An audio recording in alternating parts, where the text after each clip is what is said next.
యేసుక్రీస్తులో మీకు అందరికీ వందములు. విగ్రహార్పితమైనవి దేవునికి ఇష్టమైనవి కాదు.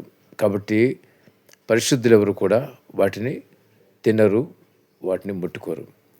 అదేవిధంగా అనేక మంది మరి పరిశుద్ధులు కాని వారు ఎవరైనా సరే, వారు క్రైస్తవులైనా మరి ఎవరైనా సరే పరిశుద్ధులు కాని వారు మరి వాటిని తినడానికి ఇష్టపడతారు.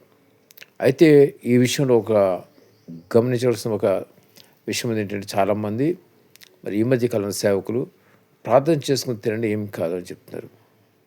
గమనించిన ప్రతి ఒక్కరు కూడా దేవుని వాక్యాన్ని వక్రీకరిస్తే, దుర్బోధలు చేస్తే దేవుని శిక్ష భయంకరంగా ఉంటుంది. ఎవరైతే బోధిస్తారో బోధించే వారికి వాక్యంలాగా చెప్పాలి.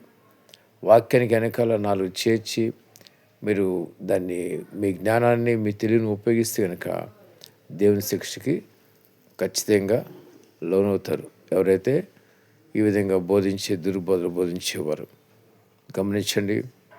మరి దేవుని శిక్ష చాలా భయంకరంగా ఉంటుంది.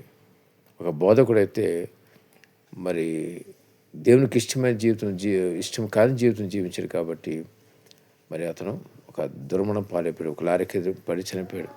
దానికి కారణం ఏంటంటే అతను గర్వము, అహంకారం.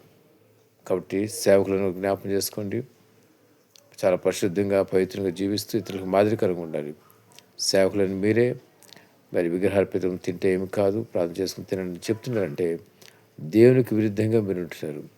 లూసిఫర్కి ఏజెంట్లుగా మీరు ఉంటున్నారని గమనించండి, జ్ఞాపకం చేసుకోండి. ప్రతి ఒక్కరు కూడా ఈ విషయంలో చాలా జాగ్రత్త వహించాలి. లేకపోతే చాలా భయంకరమైన పరిస్థితిని, చాలా మరి శాపాన్ని ఎదుర్కొంటారు. ఎవరైతే సేవకులు ఉన్నారో వాళ్ళు వారి కుటుంబం అంతా కూడా శాపానికి గురైపోతారు. దేవుడి మాటలు మీకు దీవించాల్సిన గాక. ఆమేన్.